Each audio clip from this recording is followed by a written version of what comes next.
இயேசுவுக்கே புகழ். இயேசுவில் பிரியமானவர்களே, இன்று நம் ஆண்டவர் இணைச்சட்டம் 27ஆம் அதிகாரம் 9ஆம் வசனத்தினூடாக இவ்வாறு நம்மோடு பேசுகின்றார். இஸ்ரவேலே, கவனமாக கேள். நீ இன்று உன் கடவுளாகிய ஆண்டவரின் மக்களினம் ஆகியுள்ளாய்.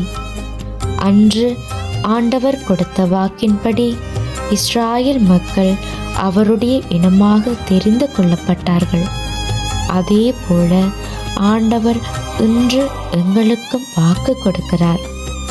ஆண்டவர் எங்களையும் அவருக்கு சொந்தமான இனமாக மாற்றப் போகிறார் என்று.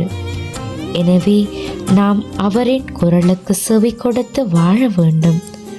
அவருடைய கட்டளைகளையும் நியமங்களையும் கடைப்பிடித்து வாழ வேண்டும். பிரியமானவர்களே, இன்று நாம் அவரின் மக்களாக மாறியுள்ளோம். இதற்கு நாம் தகுதியுள்ளவர்களாக இருக்கிறோமா என்று எங்களையே நாம் ஆராய்ந்து பார்க்க வேண்டும். எங்களுடைய உள்ளம் தூய்மையாக இருக்க வேண்டும். எங்களுடைய செயல்கள் கடவுளுக்கு விரும்பத்தக்க விதத்தில் இருக்க வேண்டும். எங்களுடைய நடை, உடை, பாவனை அனைத்தும் ஆண்டவருக்கு உரியதாக இருக்க வேண்டும். அவரை போற்றி ஸ்துதித்து ஆராதித்து வழிபட எம்மை நாம் தயார்படுத்த வேண்டும். ஆண்டவரின் மக்களினமாகி உள்ளபடியால் இனி நீங்கள் எந்த தீங்கிற்கும் அஞ்ச வேண்டிய அவசியமில்லை. யாரை கண்டும் எதை குறித்தும் கவலைப்பட வேண்டிய அவசியமில்லை.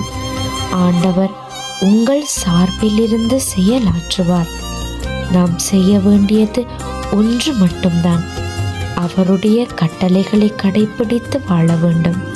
அப்போது அவர் எங்களை அவர் உருவாக்கிய எல்லா மக்களிலும் புகழிலும் பெயரிலும் மாட்சியிலும் எங்களை உயர்த்துவார். ஆண்டவரின் தூய மக்களினமாய் நாம் இருப்போம். ஆமேன்.